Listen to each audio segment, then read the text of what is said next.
Quiet, numbskulls. I'm broadcasting. Hello, you're listening to the podcast, So There I Was. It's how all great aviation tales begin. This is episode 146. Don't get shot. Don't get shot. Right. That was a portion of what we were going to use as a title, but what a great story. Right. It's the opening tease, but you don't hear that until we circle back to it at the very end. Don't get shot. It'll make sense to you then. Yeah. Our guest JT, co-founder of the Black Rifle Coffee Company, and I think the parent company is Article 15.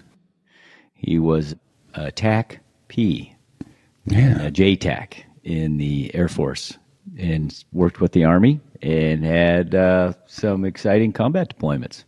I had no idea the depth and level of training that those guys went through. Yeah, I really didn't either. That alone wore me out, just listening to that. Yes, he opened up chatting about that, and my goodness, I had no idea the effort and level and the rigorous exclusionary process it went through. It's an elite school, so getting to do that was cool. A couple sponsors this week, Fig. We've got Factor Meals back, so thank you very much, Factor. We're thrilled to have you back and supporting our show. HSI Wealth Strategies is back. Robbie Walling, a fantastic financial planner. Reach out to Robbie if you're considering a financial advisor, and he can help you put some coin in your pocket as you approach retirement. And then WW2, Both Sides of the Wire, a World War II history podcast that covers both sides, the Axis and the Allies. Some pretty interesting history there from those guys.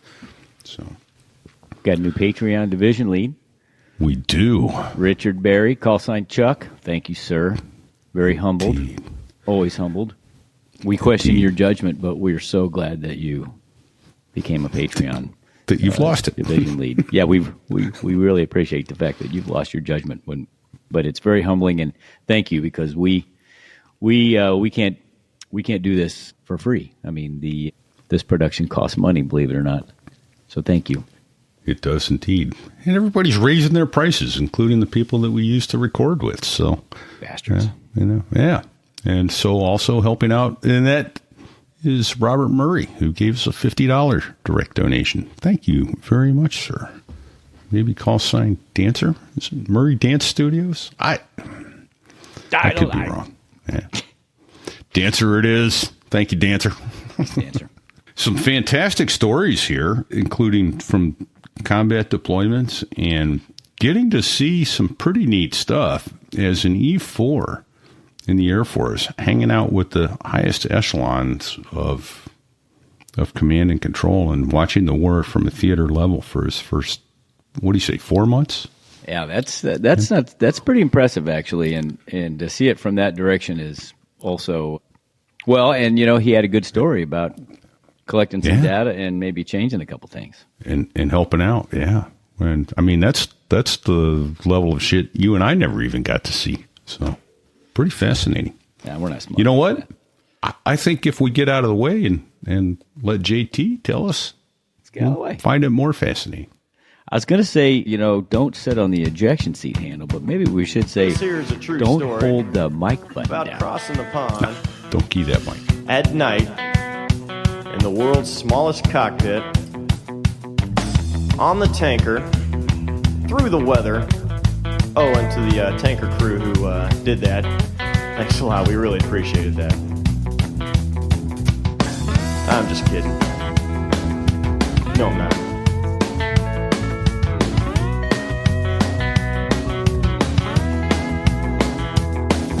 Well, there I was, crossing the pond, and you could see that I wasn't exactly fun. So yeah, there I was, climbing a steel ladder that was about 30 feet, completely exposed to everything that was going on outside, which was a complete war. And I was trying to get to the highest spot in order to see as F-16s were screaming at me over the hand mic. Holy shit, that sounds dangerous. But that's how all great aviation tales begin. No, that's not how they all start. No, that's how the terrifying one begins. Yes. Greetings, everyone. Repeat here, coming to you from New Hampshire today. Where's my co-host? Hey, I'm in God's country, Cordy, Missouri. Got home last night. Thank you. And it is our pleasure to welcome JT to So There I Was. Thank you, JT. Nice, yeah. Absolutely. JT, co-founder, Black Rifle Coffee Company, Air Force TACP.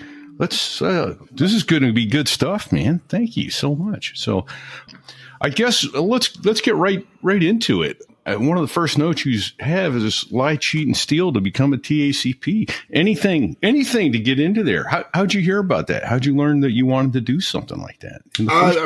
I had no clue that it existed at all. Like just like most people in those time frames, the Air Force didn't do a good job of letting you know that they had these 4 combat, related jobs.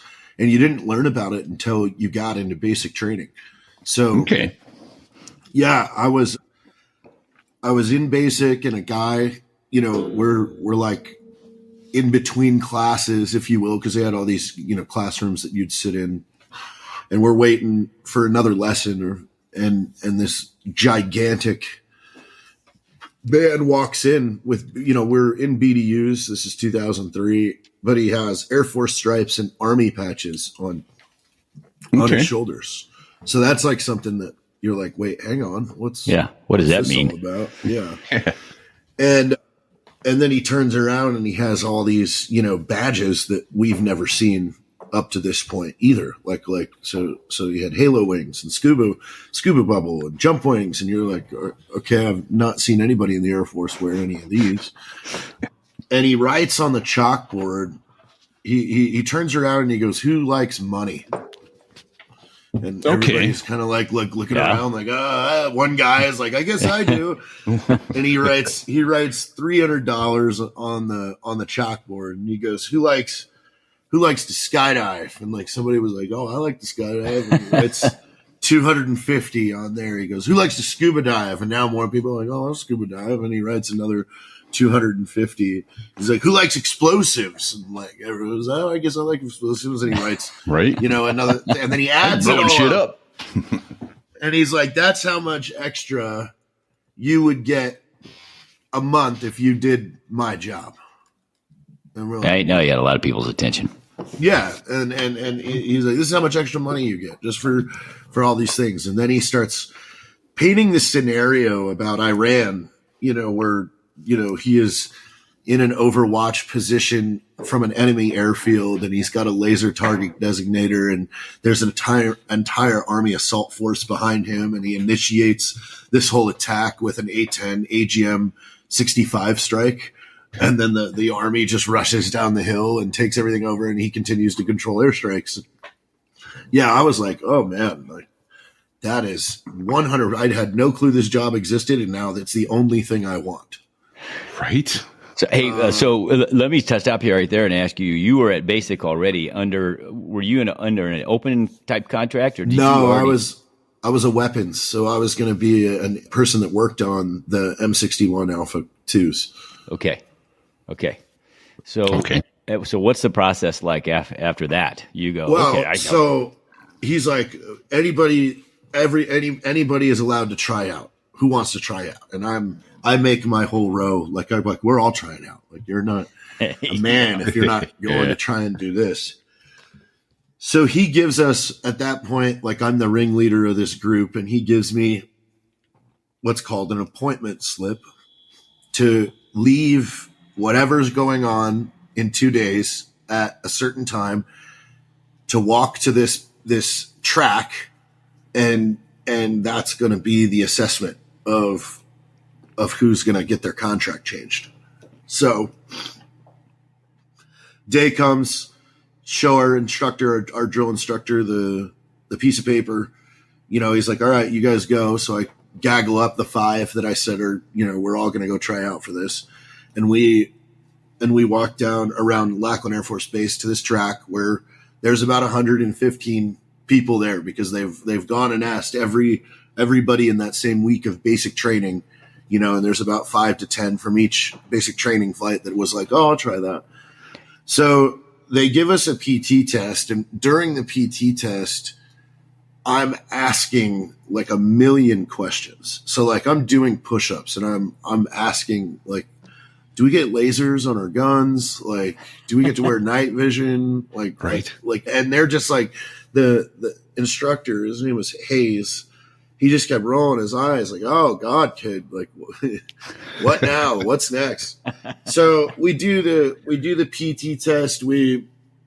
They like give a sample of what it's like to get smoked. They're cause they're actually physical. So they're hemming everybody up like at a much more intense level in which, our drill instructor was, cause we were Air Force. Right. And that gets a lot of people to quit. Like they just get at least half to give up. Like during, like there was one thing where he was he said, we're only going to do 10 push-ups, but we're like 15 minutes in and we're only on like number 4. So like people are, oh, I quit. All right. So we make it all the way through that. And he gives everybody this speech afterwards. He's like, all right, on the Thursday or your 5th week of basic training, you'll find out if you made it or not, and you'll get a new contract. And so this was like week 3. Okay. So I was like a mess and was like, wait, I just have to wait and I see if like this is the greatest job I've ever heard of. Like, no way. So I had kept that appointment slip and I taped it under my security drawer. And that Thursday of the 5th week, I walked up to our instructor in the morning at like 6:30 a.m. and flashed that slip, which didn't, had the wrong date on it. I just was like, hey, we have TACP stuff we have to go do today. He's like, yeah, I don't care. Go away.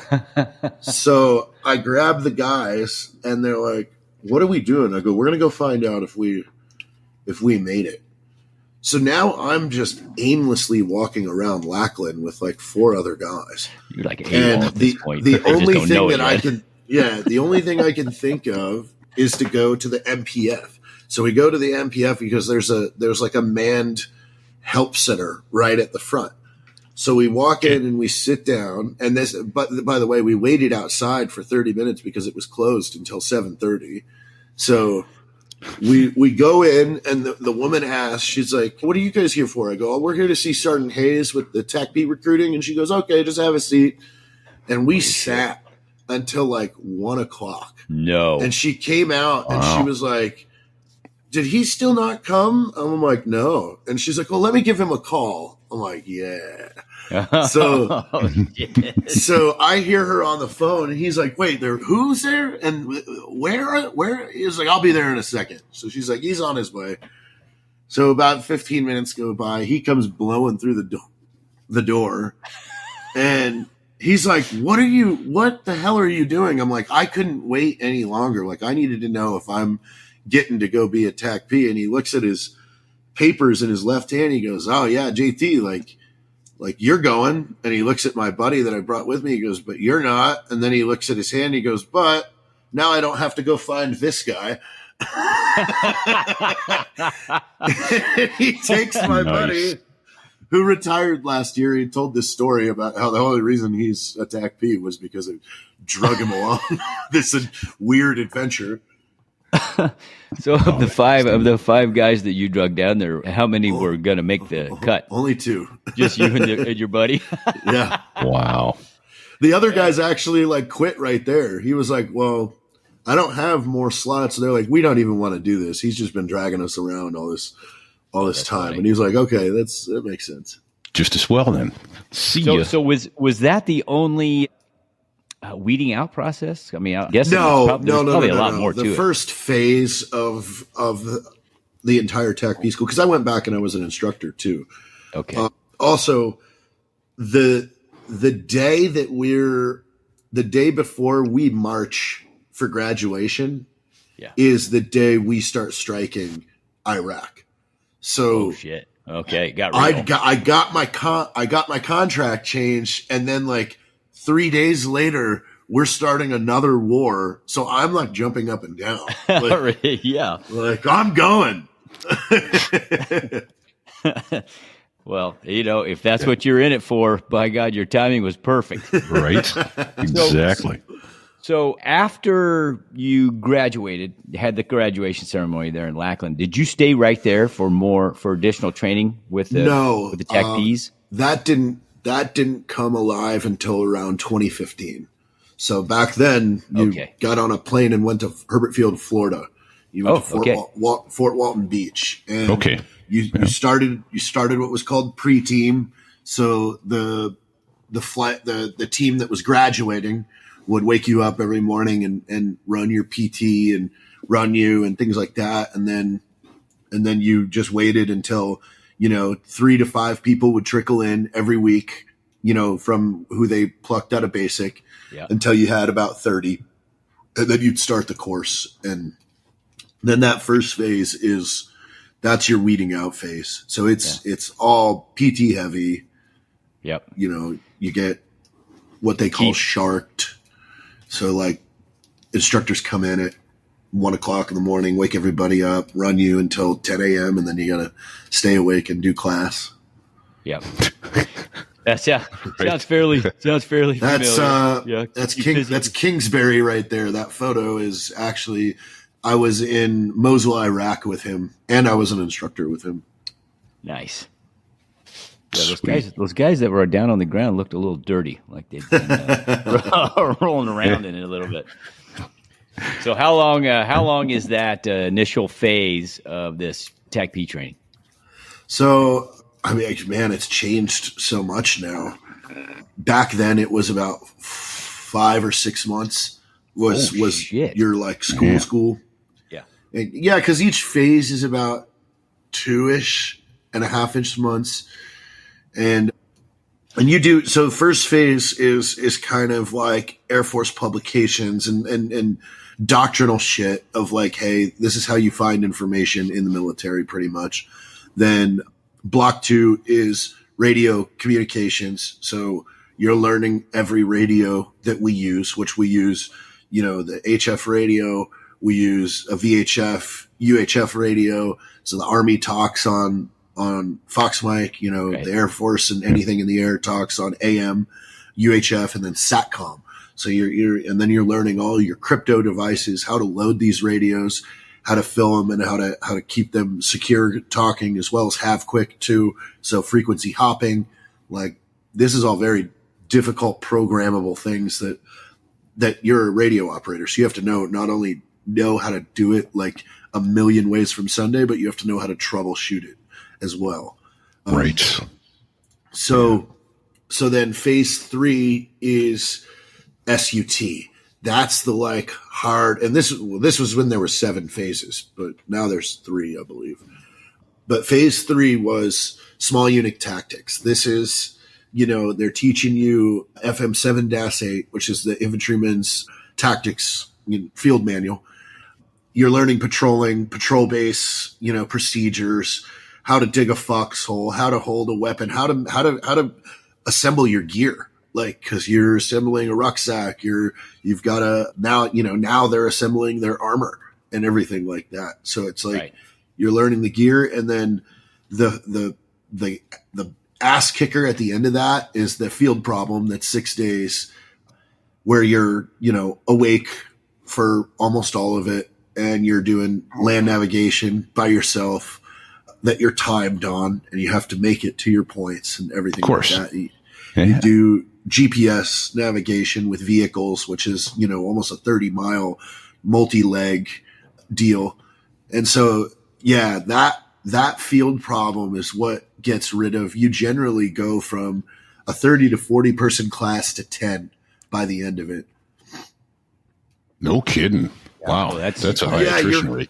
Yeah, well, your final day, so your final like 24, 30 hours is the platoon movement. And that's generally like 18, 25 kilometers.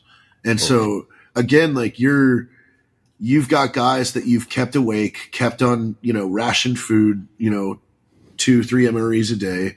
And now, and and they're being just pushed. And as soon as you pass all of your solo stuff, so as soon as you've done that, like then you're just waiting around until everybody gets graded, and then they go on their student movement, which is their platoon movement. And that's like, here are your 5 waypoints, and you guys have to patrol. And, we attack them over that movement like multiple times to get them to react how they're supposed to and things like that. But it's just, you're losing people to the physical aspect. It's Florida, it's hot, like, as well as, these students are moving about 50 to 60 kilometers that week.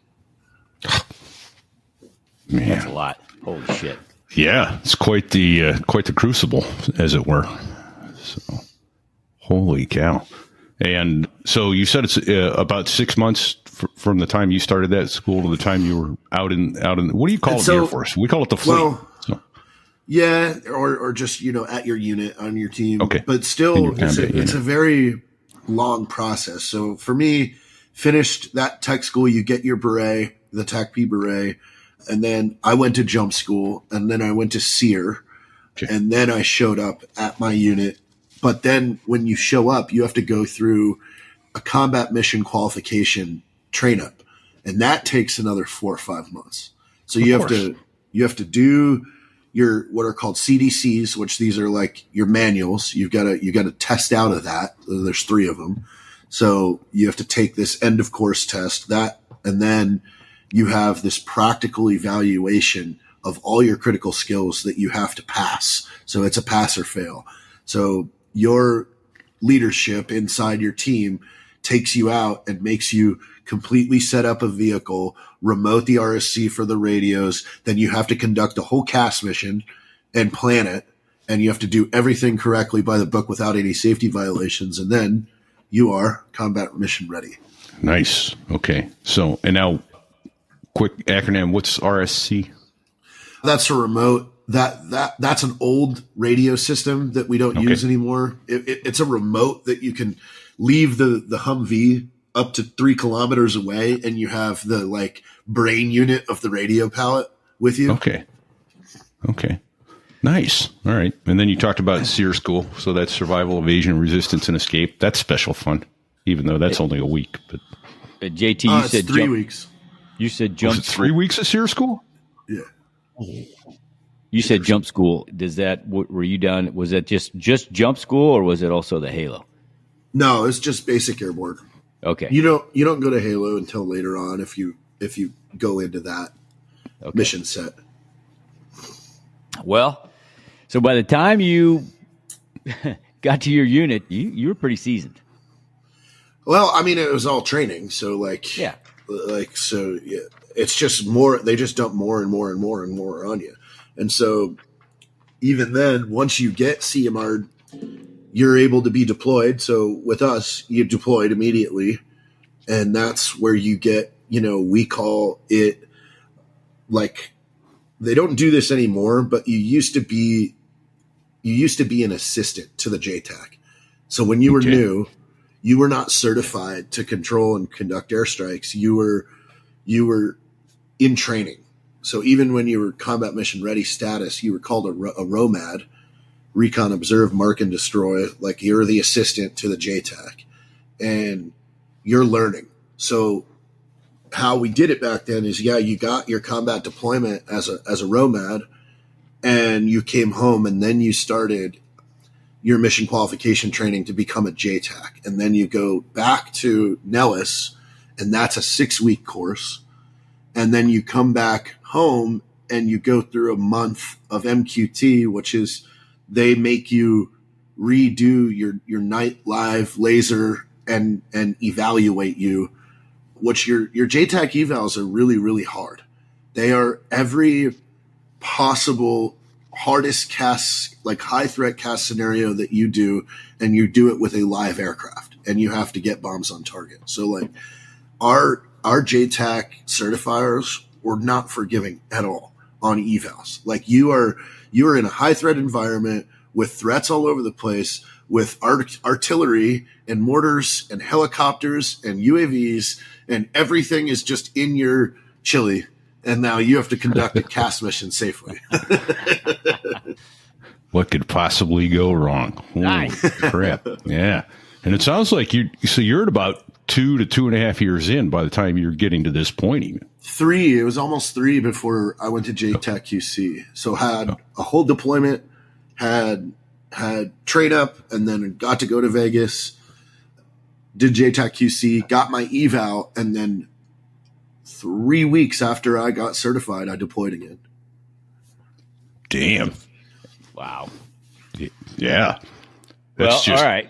astounding, though, that it takes that long to train somebody up for that mission. I mean, I'm glad they're putting that much effort and detail and attention to detail into it, but holy smokes. Well, now you have segregated basic training, which means only Air Force Special Warfare candidates are in basic training together. You're not intermixed with the regular Air Force. And your PT during basic training, because basic training in the Air Force is now 8 weeks, not 6, is ran by all of your actual AFSW guys. So it's not by drill instructors. Like, you're being trained from the beginning. After you get out of basic training, you go to, that's William Shepard. He is an officer now and spent a lot of time at the Rangers. You go to an 8-week course now called the Air Force Special Warfare Candidate Course. And that's where they get you ready for selection. And now there's a 21-day assessment and selection. So after 8 weeks, so you're at 4 months now, you go to a 21-day assessment and selection. While you're in selection, they are plucking you based on your strengths to which career you're going to go. Are you going to be a PJ? Are you going to be a combat controller, a special reconnaissance, or a TAC P? And you have, if you're top of your class, you have some say in that, but generally the instructors are putting you where you were stronger, based on the selection criteria. And then you go to your course now. And I'm unsure how long it is now, because they've taken, now that they're doing SUT and a lot of the small unit tactics in selection, I don't know how much they're doing in the course. But the course is going to teach you how to be a TAC P. Once you graduate, you go to Camp Bullis to what's called the FTU, the Field Training Unit, and they do your your combat mission ready status, and they send you to JTAC QC. So now, when you get to your unit, you're coming to your unit as a certified, qualified, and tested JTAC. Well, that seems a little more efficient now. They got it Yes. streamlined. That's pretty awesome. Oh, man. It makes, my FAC school there in Norfolk was, I don't know, eight weeks, maybe. It seems like it was hardly anything. Yeah, a little undertrained there. This seems a little more intense, for real. Right. Well, I mean, one of the biggest things that people overlook of what a JTAC is doing, and the hardest thing is, I am real-time battle tracking better than the commander is, because I have to know where everyone is that is friendly before I strike. So I'm constantly like in my head, on my right ear, I'm listening to the Army's communications, and I'm moving them around the battlefield in my head as I hear them say, "Hey, second platoon just push phase line alpha." Okay, well, I know. Okay, second platoon's up here. Yeah, you got big SA. That's crazy. And which is helpful when you're putting steel down on the deck, down on friendlies.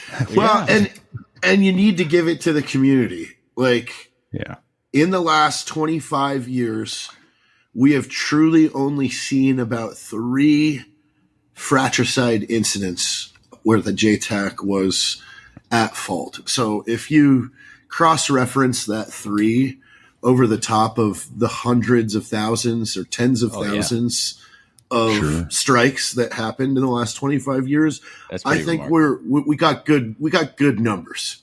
Right? Exactly. I think so too. Oh, man. So Styx asked the question, and could you explain the difference between the JTAC and the TACP? I think one's an individual and one's a party, right? Well, that's the thing. This TACP is like the career. It's like saying doctor, and then you're a medical doctor, but now you're a brain surgeon. So gotcha. TACP is the job. JTAC is a certification that you achieve. So, and every service, you can become a JTAC. So the Navy has JTACs, the Marines have JTACs, the Army has JTACs. As long as you go through the official JTAC, there's the Navy has a course out in Fallon, the Army has a course in Yuma, the Air Force has our course in Nellis.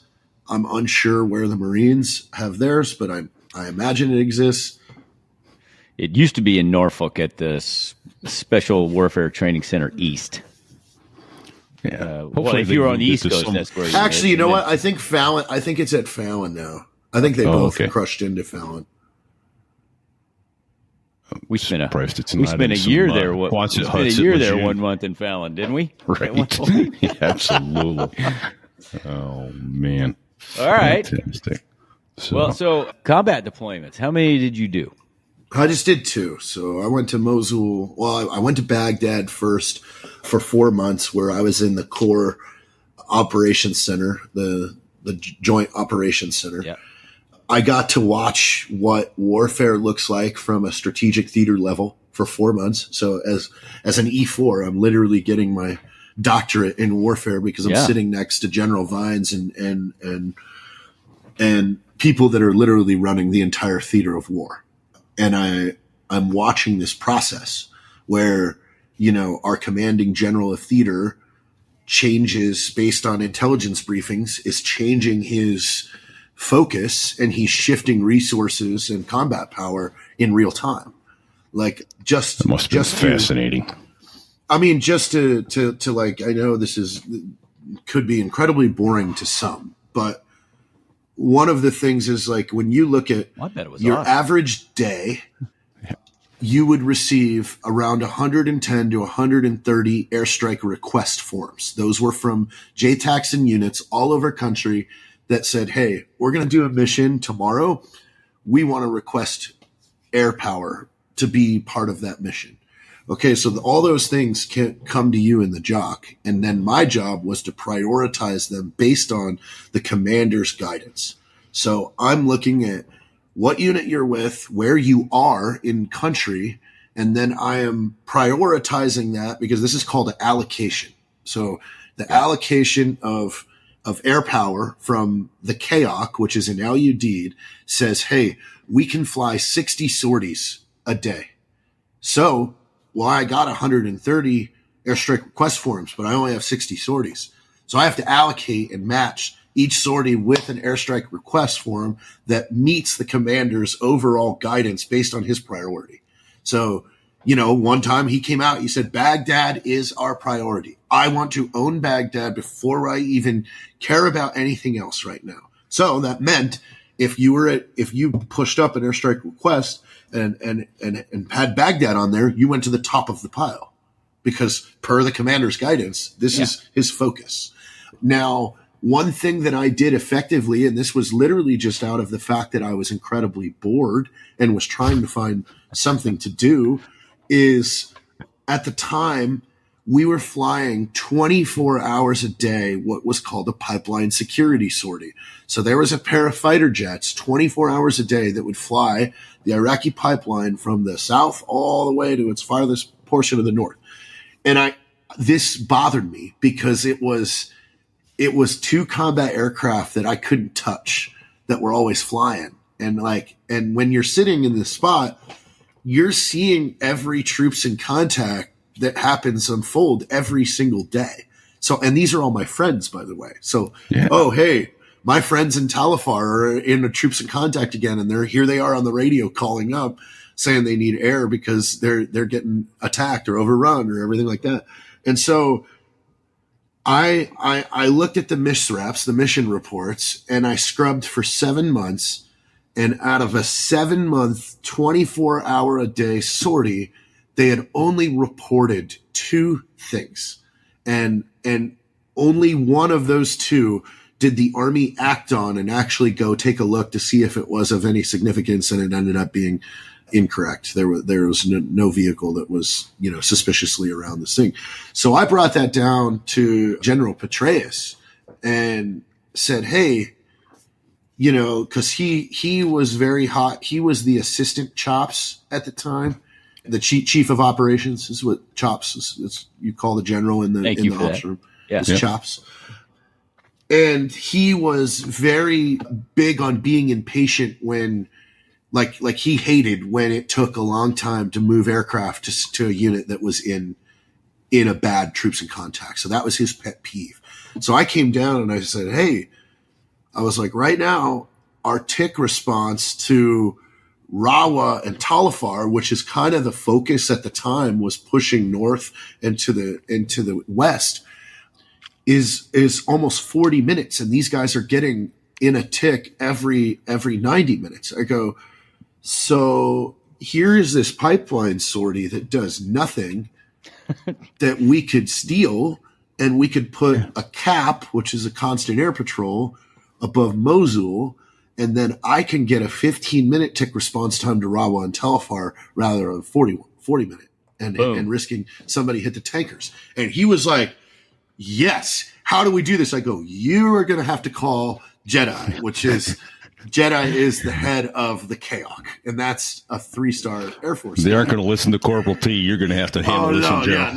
Yeah, not senior airman. Yeah. But see, you had the data. You had the data to show them, right? And that's powerful. So yeah, I did initiate I got on Merc and went to Jedi as, Core TAC P or Core ALO and said, hey, General Petraeus would like to have a word. And I hear them exchange the phone call, and oh crap. And like at first, yeah, it sounded like he was arguing with him. And then he's like, and then it clicked in the KAOC director's head. I think he was like, actually, you know what? I'm sick of wasting these guys just flying those damn pipelines. He's like, I like this. Yeah. And they're like laughing and like, heck yeah. When can we get it moved? They're like, hey, we'll have it executed in 3-4 hours. Like hung That's up. awesome. And yeah, I got to be the one that put it out to all of the JTACs that we just brought tick response time down up north. That's awesome. Fantastic. Hey, does that fall under? Oh, go ahead, Fig. You just used another acronym, and I know what it means, but could you, for our non-military guys, MERC? You said via MERC. Well, MERC, that's what it's called. It's secure texting. Yeah, it's like Yahoo Messenger, but for secret internet.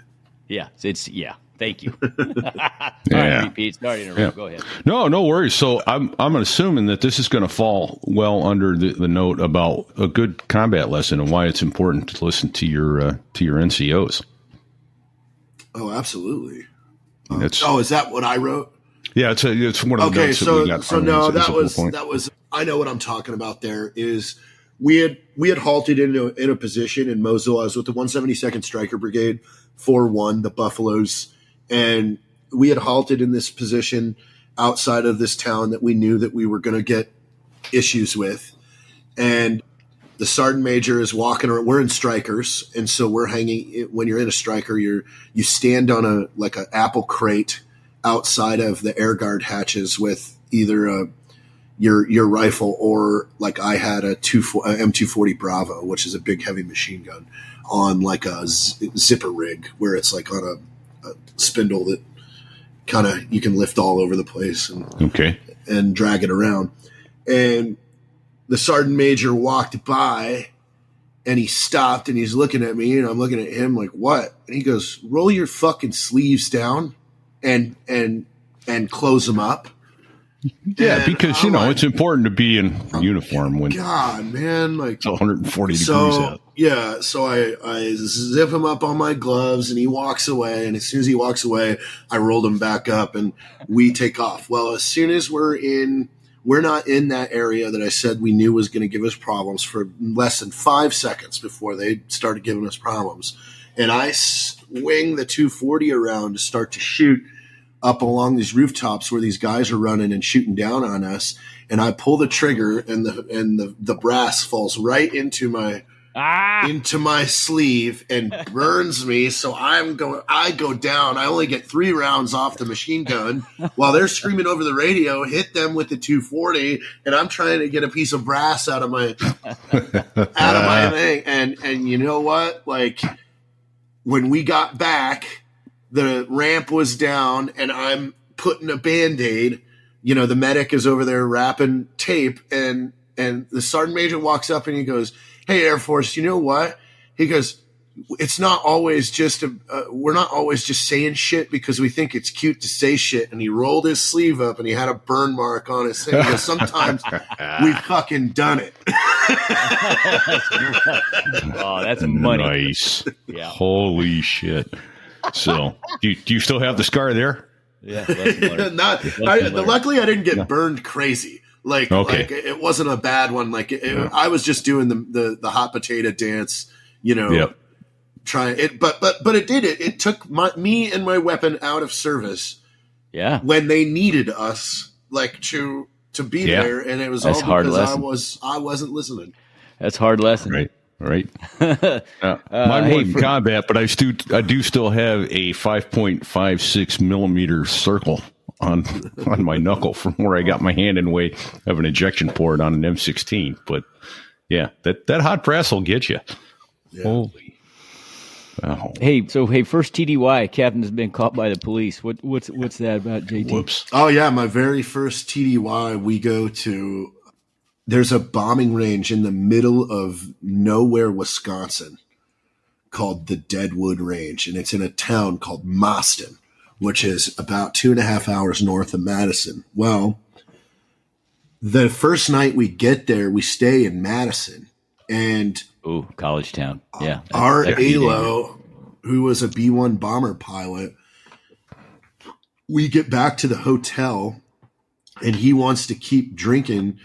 So he breaks into the hotel kitchen and steals a 6-pack of beer and then hides in a giant like cupboard, like a stainless steel cupboard, drinking this beer when the police catch him because he was all on camera of him like breaking this lock.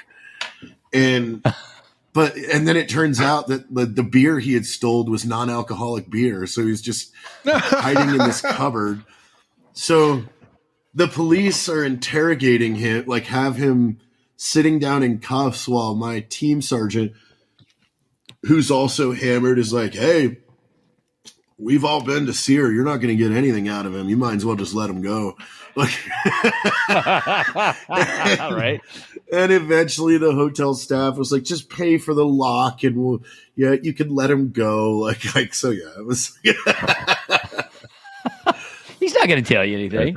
Yeah. It was like my team sergeant was making it worse with the cops. He's like, "He ain't going to tell you shit, dude. Like, you can torture him. He knows how to do it." Oh, right. Yeah, but video. Key the mic again. Funny. Key the mic again, and I'll throw it across the room. Yeah. What does that sound like? Okay. Yeah. So I was deployed in 2007 for the Baghdad search, and I lived in the city. We had built our own like outpost in the middle of Baghdad, just towards the border of Sadr City, which, I fought the Jaish al-Mahdi militia every day for 10 months.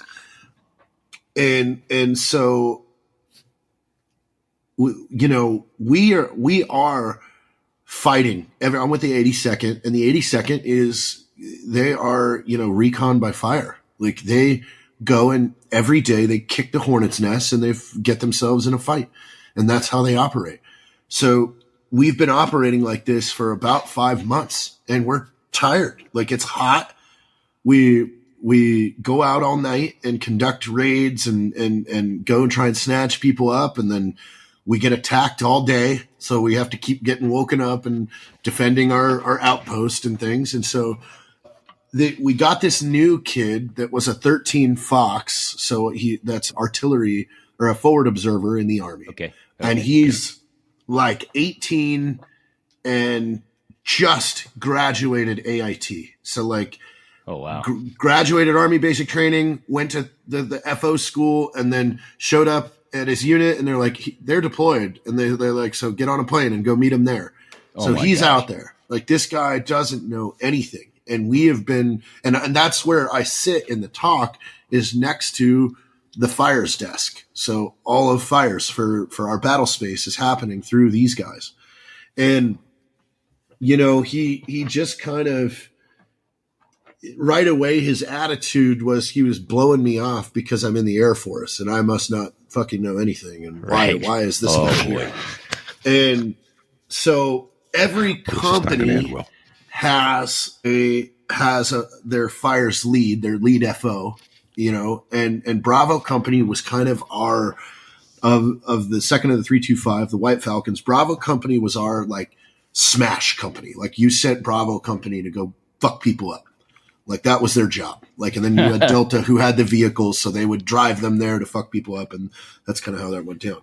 So Bravo Company's FO, his name was Barton, and him and I had a really good relationship because when things are going down on the battlefield, I'm calling him. And I'm doing type 2 controls through Barton if I have to. And I'm passing Barton assets, by the way, too, if I have them. So if he's in a fight, I'm gonna hand over my airplanes to Barton and let him handle it because he's on the ground, and I'm just gonna observe, and I'm gonna be another set of eyes to just be checking everything that's going on. It rests on my shoulders at the end of the day, but I was comfortable enough with Barton for doing this. Now, this particular day, they went in and they fucking kicked the hornet's nest, and they get like into a big fight with a group of individuals with some heavy guns. And immediately I pull, because we had direct support Apaches, and I pull them over, and I tell Barton, I said, hey, I will have you Apaches in 2 minutes. I go, so they're yours. As soon as they come in and check in with me, I'm passing them down to you. So they come in, I pass them down to Barton. Barton immediately starts a call for fire. Like, so he's going to engage with the Apaches now because they're getting their ass handed to him. Well, Dum over here keeps keying the mic and asking the Apaches for a sit rep. And I'm like, hey, leave the fucking mic alone. There is a guy doing a call for fire 5-line right now that's in contact. I go, Barton has the assets. You are no longer part of this equation. And he was like, I have to get a sit rep. I go, there is a call for fire going on, kid. Shut up. Yeah, that's your sit rep. And he goes to key again. I go, you key that again, and it's going across the room. And he keys it again, and I ripped the hand mic out of his hand, and I threw it across the top. And he stands up and starts crying like a kid and runs out, like, to go get, get dad. Yeah, go get dad. And so he comes stomping back in about 15 minutes later with dad, and dad's yelling like, how dare you rip the mic out? I said, hey man, he's stepping on Barton while Barton's in the middle of a call. He's like, I don't care. Like, he didn't want to listen to me. I'm like, okay, you don't want to listen to me. And the S3 standing right there, and he's like, keeps trying to get the S3 to interject. He's a major, and he won't because the S3 knows I was right. And so like we come to this like standstill where I'm kind of like, fuck you. And he's like, fuck you. Well, he's standing by the desk, and these guys come in back from that thing, and Barton comes stomping through the entire talk. Perfect. Sweaty, with just dirty, like covered in shit, like all his stuff on. And he grabs the guy that was dad, and is like, if you fucking idiots ever do that to me again, I'll kill you. And I'm sitting there smiling, huge, right into Woolever's fucking face. Like, So hey, just so the point's not lost here, for our listeners that may not be savvy about this, when that kid was keying the mic, he was blocking all radio transmissions to the helicopters. Which was not they couldn't good. get the gouge to drop the weapons. Hey, you just JT, you just triggered a thought. Can you just quickly talk about what the different types of casks? Because I heard you say type 2. So you got like 3 different kinds, right? Type 1, type 2, type 3. Yeah, so type 1, you have it's the most control that a JTAC has, but that means that I physically can see the aircraft that's engaging, and I can physically see the target that we're engaging, and I have complete SA of where friendlies are. So that is called a type 1. Type 1s are generally, also, a lot of times can be danger close, which means that is in the inside of an envelope in which you might get hurt. Yeah. Frag pattern of the weapon. From your own weapon. But you're calling something in danger close because you don't have any other options. Yeah. Days gone bad. Yeah, it's bad. A type 2 control is when I have real-time targeting data, but am not physically there. So real-time targeting data can be through an FO. It could be through a sniper. It could be through a UAV. So I can control an airstrike via a UAV as long as I have real-time targeting data. And that's going to be considered a type 2. And then a type 3 is when friendly forces are not considered at all. And I can leave it to the aircraft's discretion based on, parameters that I give him. So if we haven't even left our base yet and something's kicking off, 1 kilometer, 2 kilometers away, I can tell the aircraft or the pilot, the aircrew, and say, hey, you're cleared type 3 for the next 15 minutes to just go deal with whatever that is and just report to me with BDA. You're type 3 cleared to engage. Thank you for that. That's awesome. All right. It's hard to believe we've been going at this 45 minutes already. Right? So, right? This is fantastic stuff. So I think we should take just a moment and thank the folks who helped bring this show to you. So there I was, standing in my kitchen contemplating if I could count a spoonful of peanut butter and a handful of shredded cheese as a balanced meal. That's when I remembered Factor, chef-made gourmet meals that make eating, easy. Factor meals arrive fresh and fully prepared, so all I have to do is pop them in the microwave for 2 minutes and boom, dinner is served. No grocery shopping, no chopping, no wondering if I should just eat cereal and call it a night. Now, I'll admit, when I saw a spicy sausage green bowl with farro, butternut squash, and kale on the menu, I was skeptical. Kale? Me? Not exactly a love story. But wow, was I ever wrong. It was flavorful, hearty, and made me feel like an actual responsible adult who makes good life choices. Look, with 40 options across 8 dietary preferences, each week Factor makes it easy to stay on track. Whether you're calorie smart, protein plus, or keto, there's something for everyone. And speaking of keto, did you know you can lose up to 8 pounds in 8 weeks with Factor keto meals? Science says so. Your willpower, however, is still on you. And it's not just dinners. Factor also has wholesome smoothies, breakfasts, and grab-and-go snacks, so you can fuel up any time of the day. No excuses, no sad lunches, just good food that fits your lifestyle. So, if you're looking to eat smart and actually enjoy your meals, it's time to make your life easier with Factor. Here's the deal. Eat smart with Factor. Get started at factormeals.com/SoThereIWas50off and use the code SoThereIWas50off to get 50% off your first box plus free shipping. That's code SoThereIWas50off at factormeals.com/SoThereIWas50off to get 50% off plus free shipping on your first box. Look, life's too short for sad, flavorless meals. And let's be honest, your fridge isn't going to restock itself. So there I was, cruising along, flight level 350, thinking my retirement plan was on autopilot. But then I realized planning for retirement isn't a set and forget situation. That's when I learned about HSI well strategies. HSI, that stands for Horizontal Situation Indicator. Like the gauge in our cockpit, it tells us exactly where to go. It's a little compass rose type thing. It's a map. Well, HSI Wealth Strategies does the same thing for your retirement, helping you stay on course to reach your financial goals. Here's the best part. These folks are pilots. They're former military aviators who still fly. They know the unique challenges pilots face with high-income careers, complex airline retirements, and the risks of conventional financial advice. They specialize in strategies to maximize your savings during your career and minimize taxes when it's time to start spending. Because taxes and inflation are like headwinds working against your progress. And HSI is saving their clients $1 million to $1.5 million on average just by optimizing retirement strategies. That's serious money. Money you don't want to leave on the table. If you're looking for expert advice from someone who truly understands the cockpit and the challenges of planning for retirement as a pilot, check out HSI Wealth Strategies. Call Robbie Walling today at 214-538-7030 or email him at robert.walling@novembermike.com. That's robert.walling@nmnovembermike.com. Because when it comes to your financial future, you only get one approach. Make it count with HSI Wealth Strategies.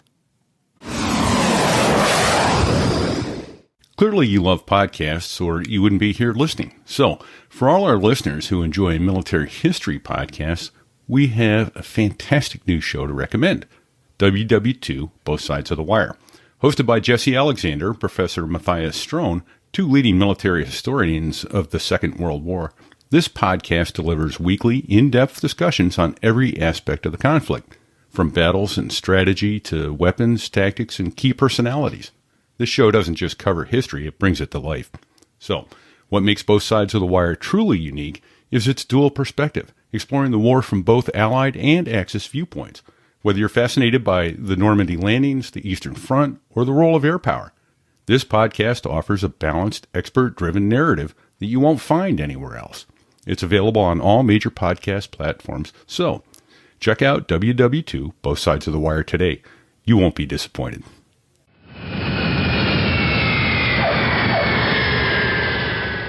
Yeah, thank you so much to Factor and HSI Wealth Strategies for sponsoring this show, and welcome back. Let's get back to some of the notes there, and I want to circle back to you finding yourself on a ladder with the world going to shit around you as we get near the end there. But let's elect a new FOB mayor, forward operating base mayor. Sounds like weren't happy with the leadership you had?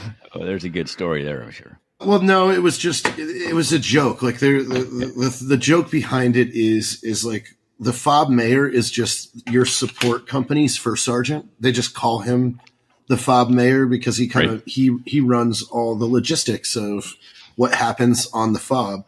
So when me and a few other, bored infantry guys started making election posters for FOB mayor, it pissed the first sergeant off, like, cause he would collect all these posters up and yell in the talk about how this is an elected position and we're not holding an election. This isn't a democracy. Hey, that kind of triggered a thought, JT. You're Air Force guy, and you basically live, eat, and breathe every day with the Army, which is a kind of a different culture. How did that work for you guys? I mean, I liked it because I don't know anything else. Like, also too. Okay, I get it. I kind of got to experience the military from a way that nobody else generally gets to. I've gotten to go out to sea on an aircraft carrier and watch A6s and F-14s come in and trap all night. Like I get to, do helicopter assault forces. Like I get to parachute. Like I got to do all kinds of cool military stuff like that, generally only, you get to do one. Right. No, that's driven in a tank. I've driven in armored personnel carriers. Like I've got to do, everything military. That's pretty cool. That is cool. I can tell you, from the Marine Corps perspective. Now, of course, I repeat it, or I neither really did any significant time out of the cockpit, running around on the ground with a pack on our back. But I can tell you that the few instances where I had access, or not access, where I was sharing spaces with some of our Army brothers. They're different. They just operate. It's a lot of, hey, if it doesn't say this between these two things, well, we're not doing that type thing. And I don't know. I know you guys are probably operating a little more freely, but like you said, you just don't know any different because that's the culture you were surrounded by all the time. Yeah. But it was a lot of fun. Fantastic. What's Cattlegate 2012? Oh, that was like something that kind of made national Air Force military news. Nice. We were all up in the mountains of New Mexico training, and my guys killed a cow with a 50 cal. More dead livestock. And then, I put them all to bed and destroyed the body and the evidence, and 30 gallons of diesel and a cow body for a full night, and then told them to keep their mouths shut, but they didn't. And then everybody, OSI at Alamogordo was so bored that this was like a murder case for them, so they treated it as such. Like it was a cattle murder. Yeah. Oh my! Hey, did it smell like a T-bone steak for a while? When it was no, not good. So OSI went full murder investigation and probably wanted blood. And then they took it so far, like, and threatening everybody. Well, I mean, they pulled 3 guys off like a deployment. It's like, dude, let them go. Dear God. Like you're dumb right now. And then after all said and done, the guy that actually like pulled the trigger ended up getting like $1,000 fine and a year probation from the sheriff's department. Like, so it's like you caused this whole big deal, and then the court was like, yeah, just pay for it. Like, who cares? Yeah, come on, man. Well, so we have a theme here of killing water buffalo, livestock. Cattle, water buffalo, elephants, tigers. It's something. So you kept the streak going. Thanks for that story. That's awesome. What do you got here? The Baltic maple Canadians hate being called French. That was an exercise that we do with my last unit I was in, the 116th, and you want to get under Canadian soldiers' skin. I just kept calling them. I'm like, you guys are like French though, right? They're like, no. I'm like, yeah, but you're practically French. And like everybody was laughing about it, but one guy was getting really, really angry. And then we were all like in a gaggle one morning, and someone asked where the SKL was to fill radios. I go, oh, that French guy had it over there. And he just ran and tackled me, and we wrestled. that was the last button. That's great. That's fantastic. Well, keep pushing, man. Push the button. Poke the bear. So I'm guessing this memory jogger, fly your own fighter jet, was probably because somebody was trying to fly somebody else's over the radio. What was that about? Fly your own fighter jet. I mean, that was just when I bought an L-39 with Wiz Buckley in 2021.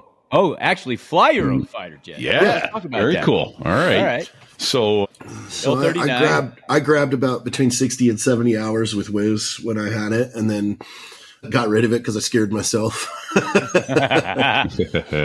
I put myself out over Tallahassee and was like, hey, can I ever be trusted in this? Probably not. Well, there you go.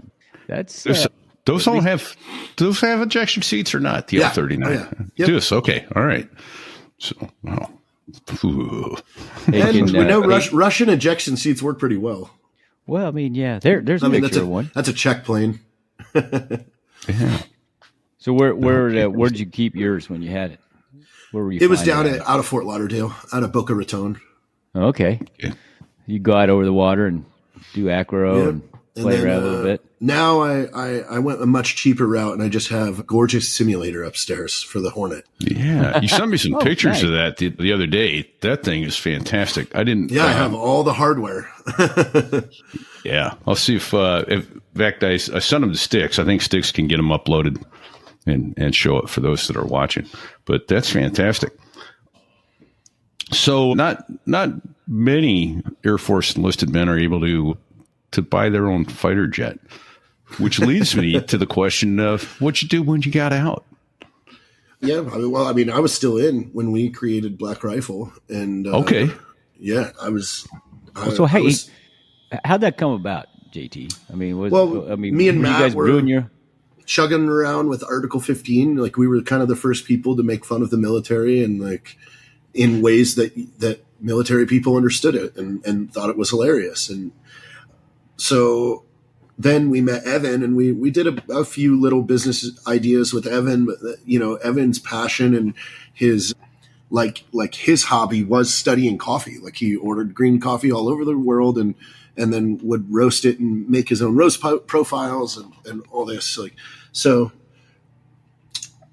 he was like, hey, what if we made like a tactical coffee? Like, nobody does that. Like, it's all coffee is kind of for snobs.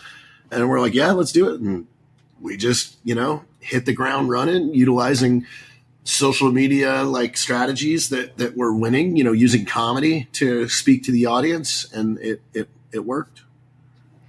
Well, I have to thank you, because in 2015 we deployed. I was in the C-130 Air Guard unit, and we deployed. Oh, you guys took a pallet, dude. We did.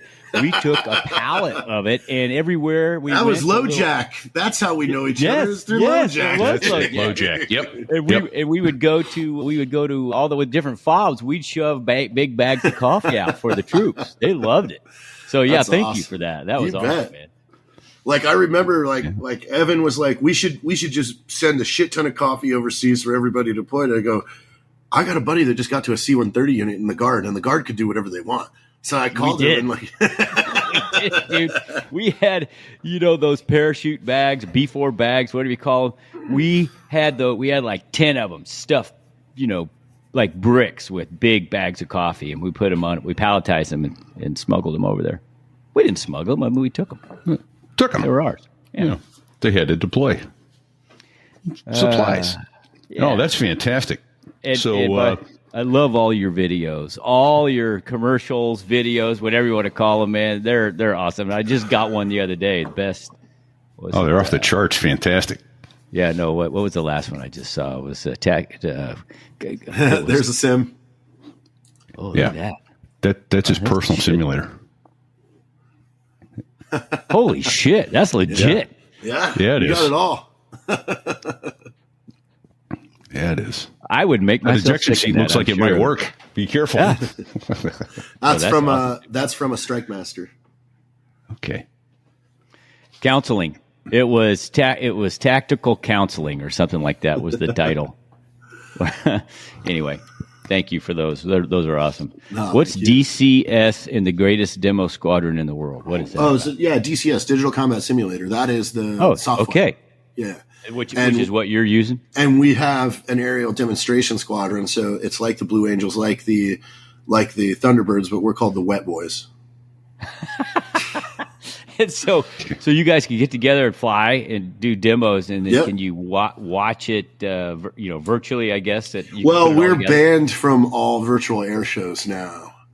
Oh, and if you see our patch is F-18 with its wing on fire. So imagine a demo squadron where we don't know how to do any demo, so we just run into each other. So you're banned from all virtual air shows. I don't think you guys understand how serious these virtual e-pilots take this shit. Apparently I don't. I don't. I don't. They know are like I strongly believe they introduced themselves as E Thunderbird 1, like in real life. Oh wow! So this is legit. Yeah. Well, right on. Okay. All right. We just started making claims like that we were the best demo squadron there was, like in the internet world, and that we had 13 awards, and it was pissing these guys off because they're like, "What awards?" Like, we're like, we got 13 of them. We were we were Stolen Valor demo. Oh my gosh, that's awesome. Hey, I guess this is a real thing. And we got ourselves into an air show, and then as soon as the announcer announced us, you just see two of us run right into each other right over the top of the airfield. And then the other four came in guns hot, and they're freaking out like there's no guns allowed. It was a big ordeal. Oh, that's fantastic, man! Nothing like yanking their chains. We need to look into this repeat. This sounds like a cult. A cult. Blue. They are strict. Yeah. I mean, there's Styx into that. I think Styx is trying to get his own simulator up and running. He was just talking about it with me pre-show about he's trying to set up a Harrier. DCS has a great Harrier. Yeah. Damn. So that's all you need. That's all right. Get current again and call Chaos and say, hey, we're ready to buy your jet. We got there's a former Harrier guy that owns a couple that he did air shows for a while. Yeah, he offered to sell them to us for a giant sum of money. Yeah, it's a lot. It seemed like it was too much. We've used 8 of our 9 lives. We don't need to use the last one. So we said, who's going to fly it? And he goes, well, you guys can. I'm like, fuck that. That ship sailed. Yeah. Oh, Styx is Microsoft Flight Simulator versus DCS. So, okay. All right. Well, how about we circle back to you standing on a platform with the world going to shit around you? It was the ladder. Like, that was the scariest. The ladder, right? I'm climbing a ladder being shot at. Trying to get calm. And my weapon is bouncing all over the place. And, my radio is like, you're wearing 115 pounds of bullshit. And were you trying to get to a better comm spot, or trying to get? We were just trying to get up to see, but I mean, like I said back then, we went with an assistant, and my assistant, his name was Cody Cable, and he was an instructor at Fallon for a long time. He now works for the VA, but him and I were laughing the entire climb up that ladder, like, because rounds are hitting all over us. I'm like, well, isn't this like just the most shit situation we can be in? I go, if I get shot, I'm falling on you. And he goes, well, don't get shot. That's some of that battlefield humor. That's you got to have it. That's awesome. Fantastic. It's awesome, but it's it makes my pop. Yeah, it puts hair up on the back of your neck. So, but wow, thank you for your service. Thank you for all you do for veterans now with Article 15 and Black Rifle Coffee. That's fantastic stuff. As a subscriber to the Black Rifle subscription, I have a Black Rifle Coffee subscription, and man, that's good stuff. So awesome. Thank you very much. Oh, it's great stuff.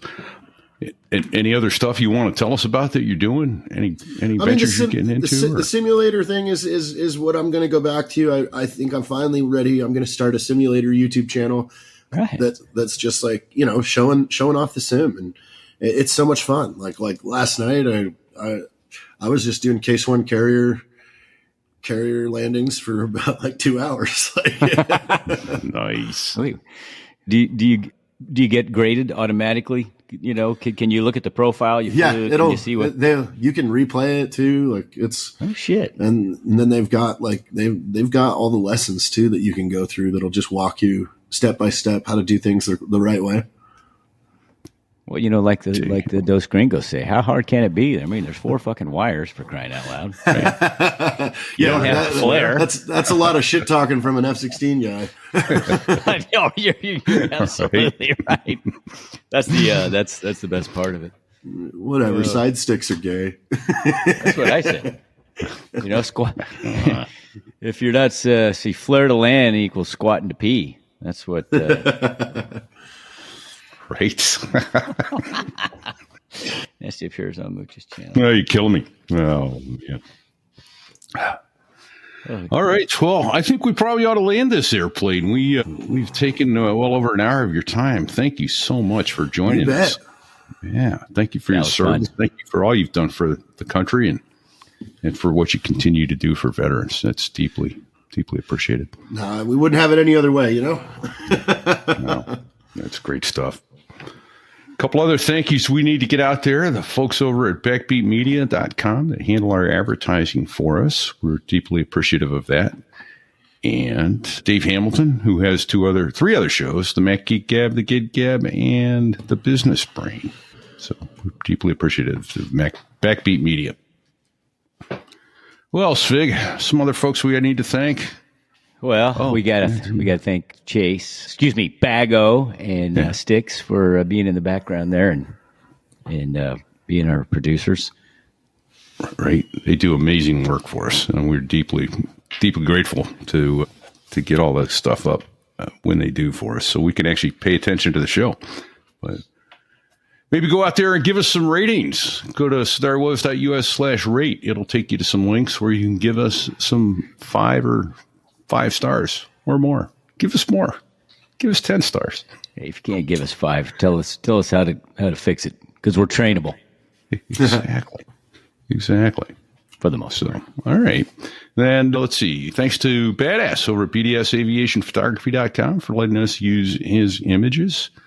And there's just a couple others. I'm trying to think who it is that we might want to. Oh, yeah. Well, there's those F-16 guys that make the Air Force sound good. The gringos. That's them. Yeah. So, I guess until next week, everybody stay safe and check 6. Check it. Check it. Look behind you. Well, there I was, crossing the pond, and you could see that I wasn't exactly fond of all the shit I was wearing on that day. Now an F-16 is cramped enough, but it's even worse with all that stuff supposed to save your life. But we knew there was no way. 'Cause when you're going down the North Atlantic, man, it's over. It's what? He said it's over. Was it over when the Germans bombed Pearl Harbor? Yeah! No! And cows on fire. We're out.